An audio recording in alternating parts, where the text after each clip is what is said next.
Hey everyone, welcome back to the channel. Let's talk some XRP. And for those of you that have not heard, it's going to be a little bit of XRP breaking news. So we're going to get into these comments from a crypto founder and a new reason why you may have to dislike XRP moving forward. So we're going to talk about it. I'll give you guys my reaction as well as we'll dive into the charts, show you guys what the market's doing right now as we're recording. If you haven't done so, welcome to the channel. Make sure you all subscribe right down below.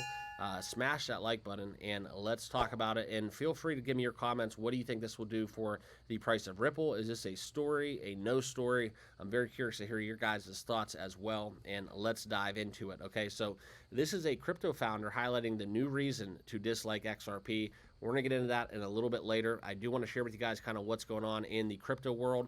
All right, Bitcoin currently down 3% plus over the last 24 hours. We have shifted into a 26 territory in terms of the fear and greed index here in the top right.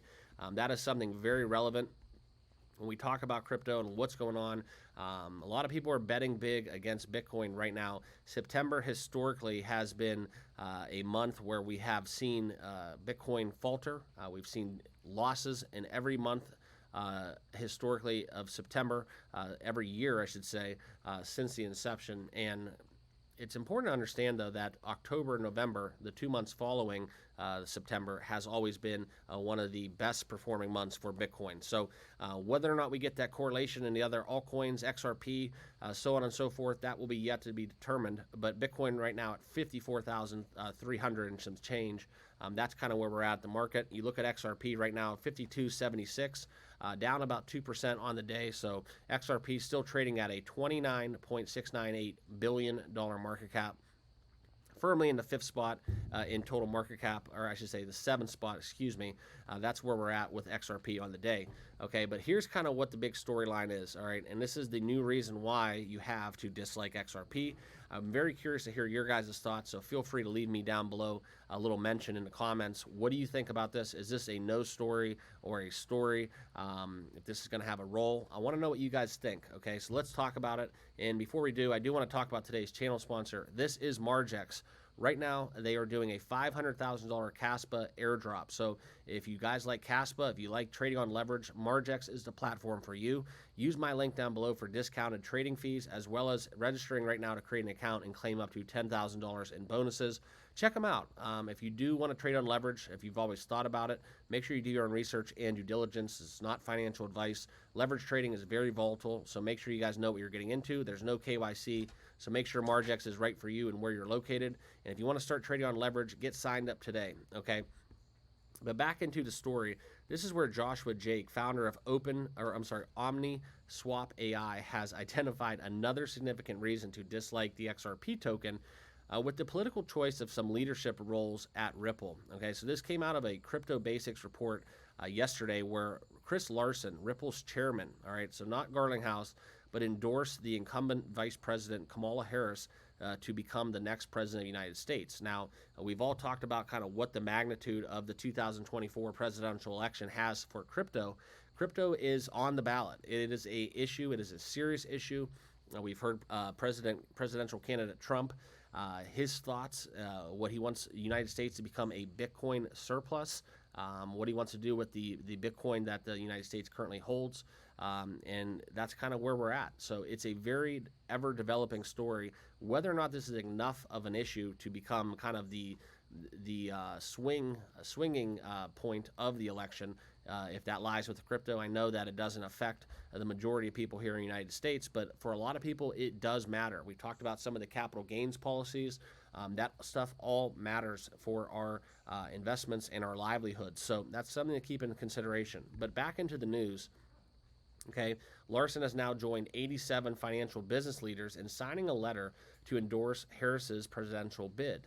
Okay, expressing confidence that Harris's ability to bolster U.S. economy and democracy. I don't really understand that. Quite frankly, I kind of go the other way. I don't know what they're getting on the back end, what their motives are, but I kind of firmly lend towards the opposite of that narrative, where I think they would do quite the opposite, and Harris would go negative for the economy, okay? We've had 4 years of this in office, and quite frankly, it hasn't really shown. We still have inflation, despite if they cut rates in September. You go to the grocery store, you go out to dinner, you order pizza, just the simple things in life. Where we're really actually seeing it. Look at health insurance, home insurance, car insurance. Those things are really starting to hit home. Okay, but now the crypto community is reacting. We've seen, due to what we're having in terms of the United States in terms of regulation under this current administration, we know what Gary Gensler and the SEC, how we've gone on against Ripple, a lot of other cryptos within these manhunts, if you will. What we've seen with presidential Trump candidate, his statements where Gary Gensler would be out on day one. So that's kind of where we have a lot of pro-crypto promises made by Donald Trump. And Harris hasn't really spoken too much on the topic. And now that we get Ripple's chairman to endorse Kamala Harris and throw his weight behind her, as it says right here in this piece, this is where a lot of crypto communities are reacting, and they're criticizing this endorsement, talking about how the crypto communities have suffered, investors have suffered during this current administration. I don't really quite understand this endorsement, so this is coming as a curveball to me. Looking at Ripple's leadership, this is a strategic game, trying to be on both sides of the political divide so that no matter who wins, maybe they come out ahead and Ripple will not be at a disadvantage. Maybe the longer game is kind of what they have in mind. That's the only thing I could think of.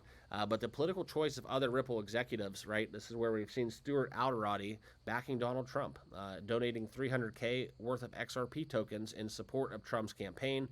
Garlinghouse has not publicly made his endorsement. But this is something where he goes on to warn back in a statement in July that premature judgments about Kamala Harris's stance on crypto. She's been pretty much neutral. So we're going to keep this 1-100. I don't really agree necessarily with this endorsement. Everybody's entitled to do what they want, but I just don't see it because on one side of the coin and one side of the argument, you have Donald Trump speaking at Bitcoin Nashville, talking about his stance and what he wants to see the United States become as a power within crypto in terms of leadership and just their stance on crypto, getting rid of Gary Gensler on day one, and then all of a sudden, boom, one of the crypto executives, if you will, that we've seen basically comes out and says, hey, I'm going to endorse Kamala Harris, and that's where Chris Larsen, I guess, is definitely playing both sides of the coin, pun intended, but it's going to be interesting to see how this one shakes out. I'm very surprised to see all these businesses, especially with all the large-scale capital gains proposals that are going in, to plan. That's all the things that we've been hearing about. Why we're having 87 prominent business heads and executives kind of endorsing Kamala Harris. I just don't quite frankly agree with this. So that's kind of what we have going on. We see that J.D. Vance getting endorsed by what we've seen with Garlinghouse and talking about that, not necessarily endorsing Trump. So that's kind of, I think, what's going on too. A lot of people just don't like Trump, but they unfortunately kind of have to take the good with the bad. For me, I try to separate the politics with crypto, but I think in this 2024 election, this is going to be one of the mainstays and one of the main issues that I see on the ballot. So that's my update. Just wanted to give you guys some insight into Chris Larsen's talks, give you guys my take and reaction. As always, make sure you leave your comments down below. Thank you for watching, and if you haven't done so, please subscribe on your way out. Make sure you follow me on X, all that good stuff, and we'll see you guys tomorrow in the next video. Cheers.